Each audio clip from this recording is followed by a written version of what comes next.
Olá! Na aula de hoje, nós vamos começar a falar sobre o equilíbrio de um corpo rígido em problemas bidimensionais. Na aula de hoje, nós vamos obter as equações de equilíbrio para um corpo rígido sujeito a um sistema de forças planar e vamos resolver problemas de equilíbrio do corpo rígido em duas dimensões. Na aula passada, nós vimos que um corpo está em equilíbrio se a resultante de um sistema de forças atuando no corpo é nula. Em outras palavras, um corpo está em equilíbrio se todas as forças e momentos aplicados no corpo estão em equilíbrio. Para duas dimensões, podemos escrever as equações de equilíbrio na forma escalar. Somatório de forças em x igual a zero, somatório de forças em y igual a zero e somatório de momentos em relação ao ponto O igual a zero. Deve estar claro que a orientação do sistema de coordenadas x, y e o centro de momentos O podem ser escolhidos arbitrariamente, uma vez que a resultante do sistema de forças deve ser nula. As aplicações das equações de equilíbrio a casos particulares podem ser classificadas de acordo com o sistema de forças. Se as forças são colineares, o equilíbrio requer apenas uma equação de força na direção das forças. Se as forças são concorrentes, o equilíbrio requer apenas duas equações de força. A situação de equilíbrio de uma partícula está incluída nessa situação de equilíbrio. O equilíbrio de forças paralelas requer a equação de força na direção das forças e uma equação de momentos em relação a um eixo normal ao plano das forças. E o caso mais geral de um sistema de forças requer duas equações de força no plano e uma equação de momento. Para um sistema de forças planar, as equações de equilíbrio podem ser escritas genericamente como um equilíbrio de forças em duas direções, x e y, e uma equação de momento em relação a um ponto O arbitrário. Em alguns problemas, no entanto, pode ser conveniente trabalhar com um conjunto alternativo de equações. Primeiro, note que as direções x e y não precisam ser mutuamente perpendiculares. Basta que não sejam paralelas. As equações de equilíbrio podem ser reescritas como equilíbrio de forças em duas direções não paralelas quaisquer e uma equação de equilíbrio de momentos.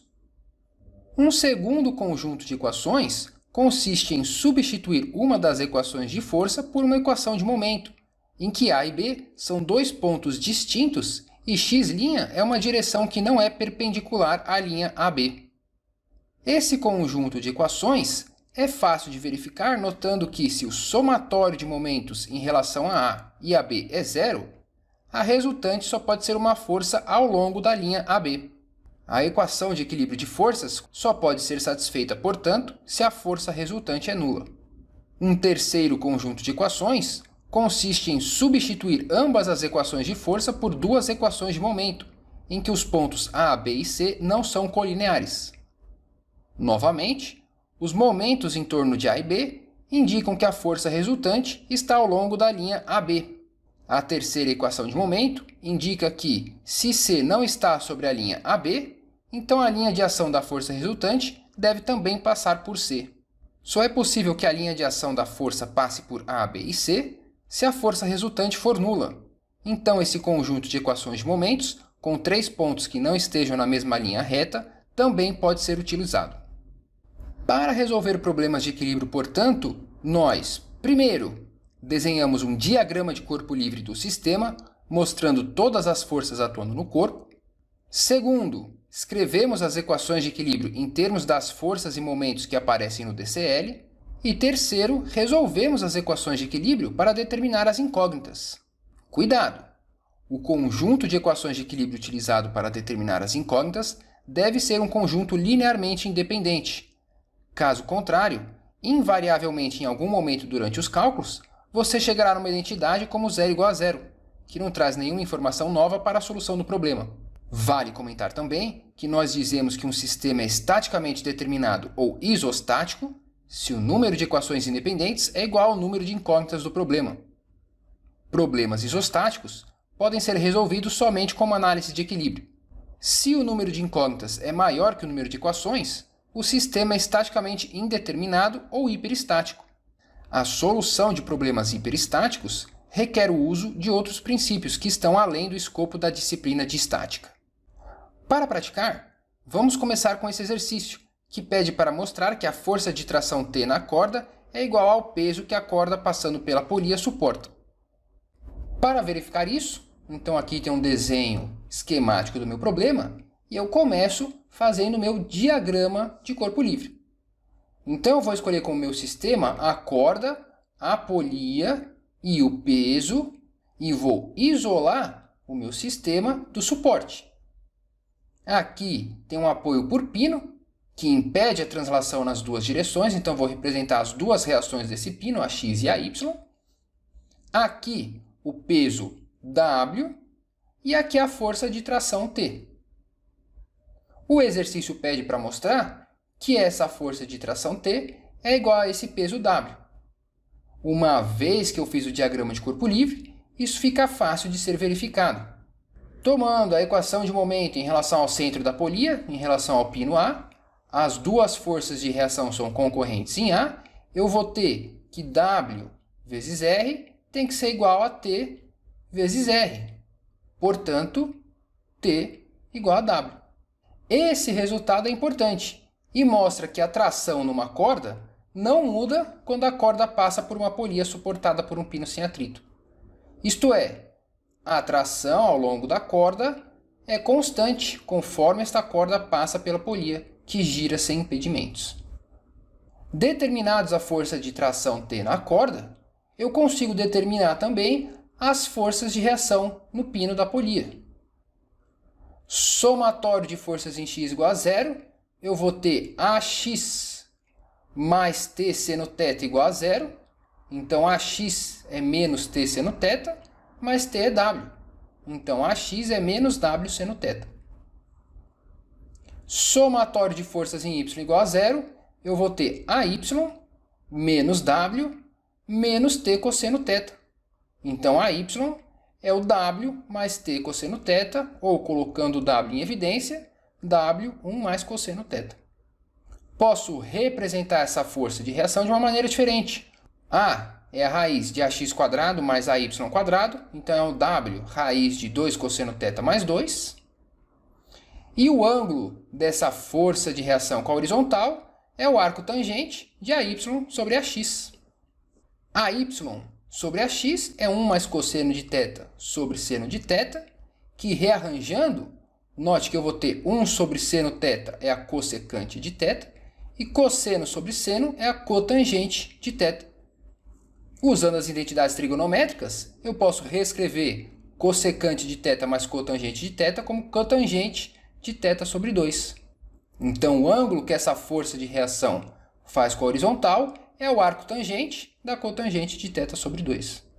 Vale comentar também, AY é um resultado positivo, então é uma força de reação para cima.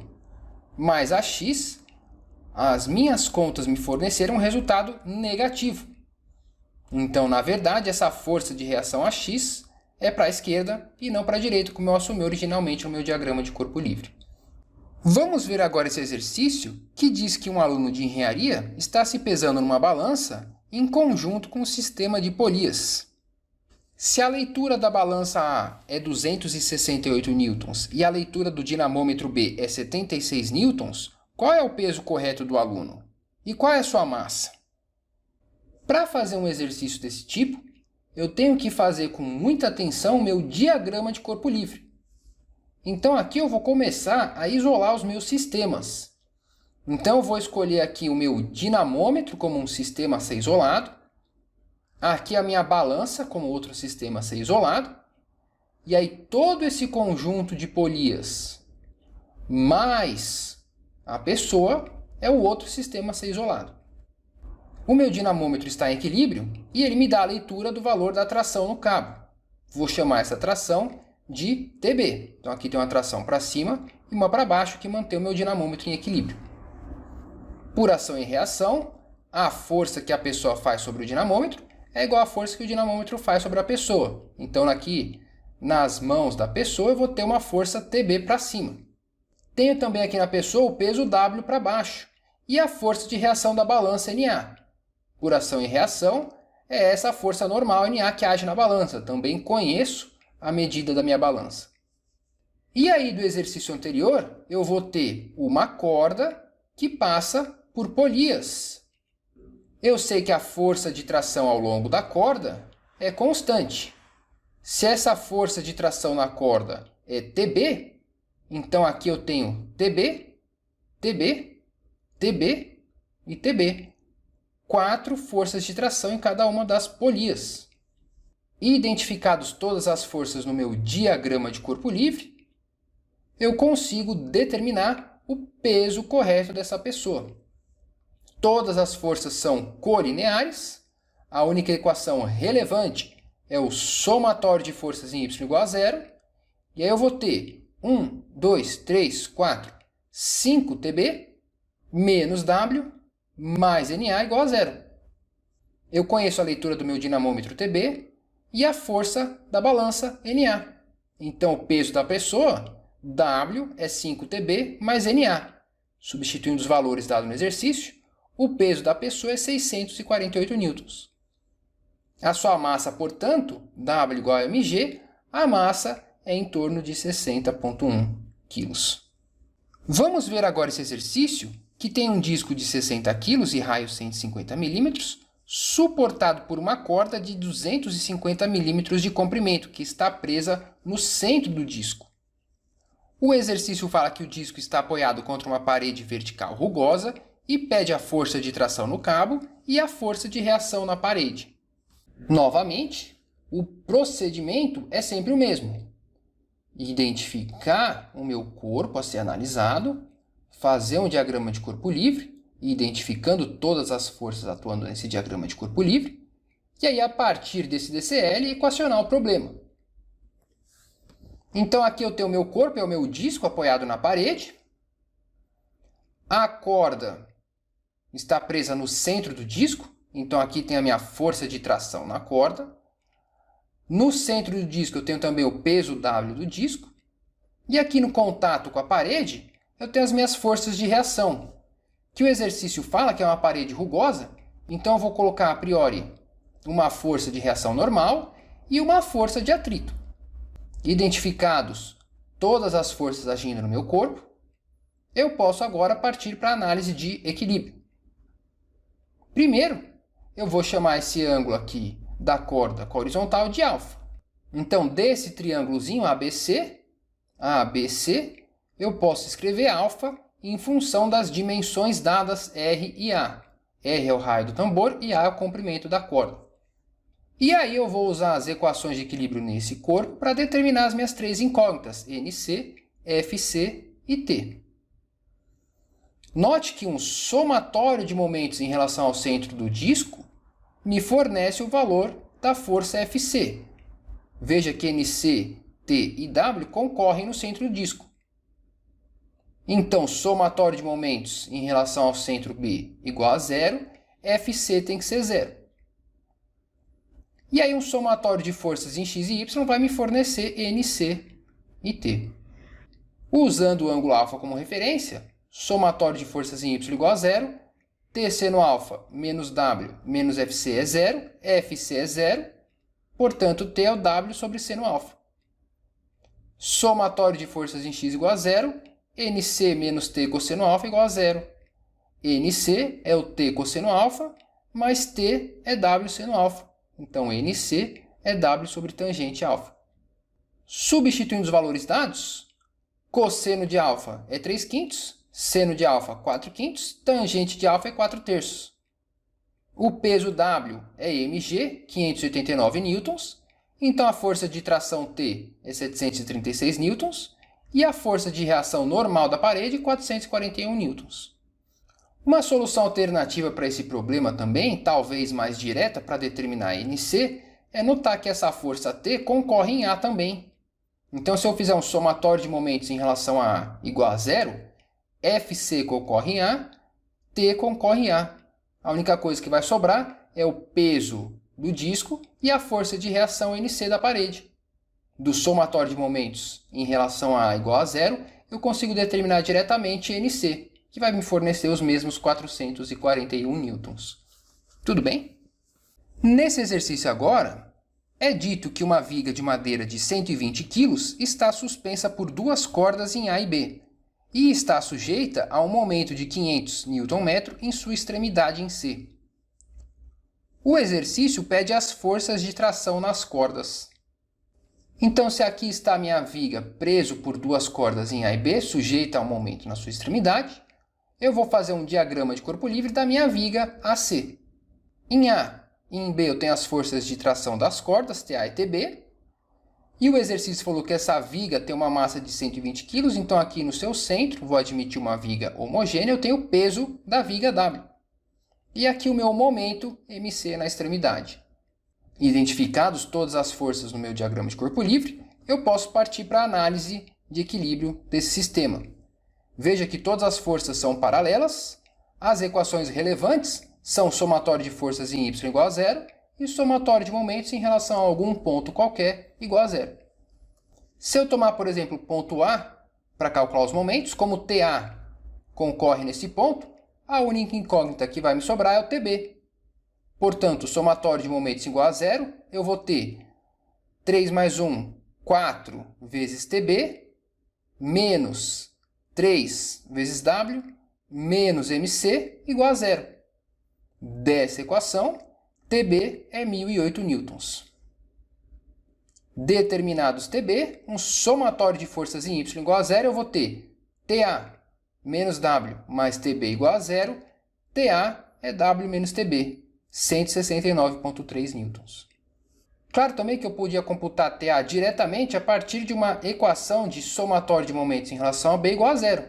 TB concorre em B, então somatório de momentos em relação a B, eu vou ter TA vezes 4, menos W vezes 1, mais MC igual a zero, vou tirar TA o mesmo valor de antes. Você vai escolher sempre as equações mais convenientes para resolver o problema. Note que essa equação é uma solução alternativa, mas não é uma equação independente dessas duas. Ou eu escolho uma ou a outra. Mas eu não posso escolher as três equações porque elas não são três equações independentes. Nesse último exercício, uma tora de madeira está sendo alimentada a uma serraria. A tora de madeira está suspensa por uma corda e apoiada em roletes em B e C. O exercício pergunta a tração na corda e as reações nos roletes. Novamente, aqui eu tenho a minha tora de madeira presa pela corda em A e apoiada nos roletes em B e C. Vou escolher a minha tora de madeira com o meu corpo a ser isolado. Então aqui está o meu diagrama de corpo livre. A tora de madeira, a força de tração da corda T, o peso dessa tora no seu centro geométrico, W, para baixo, e eu vou admitir aqui que os dois roletes superiores estão em contato com a tora.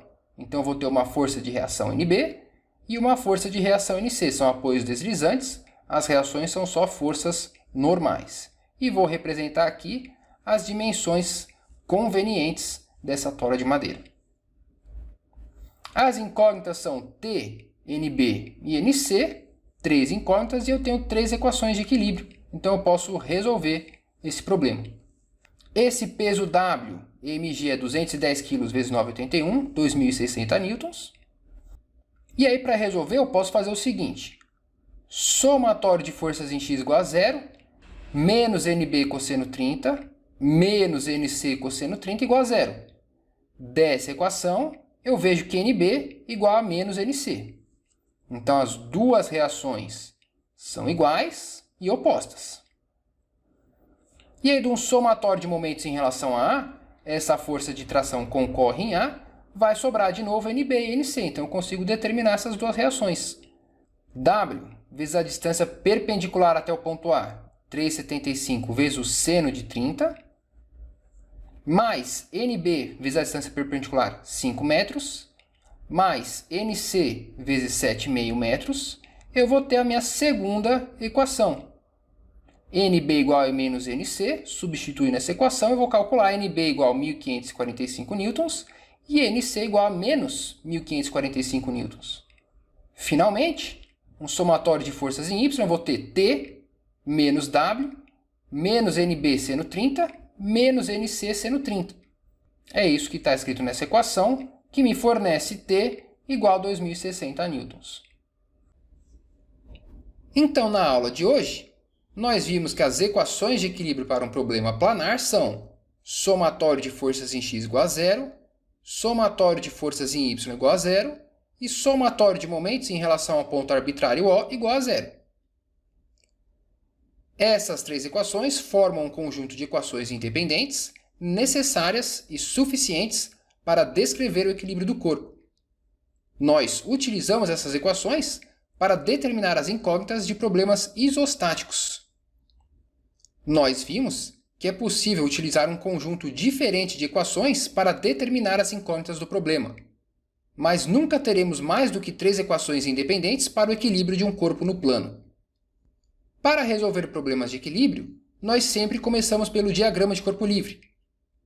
Esse é o passo crucial e o mais difícil de aplicar, pois nesse passo nós devemos incluir todas as forças agindo no corpo, as forças conhecidas e as incógnitas.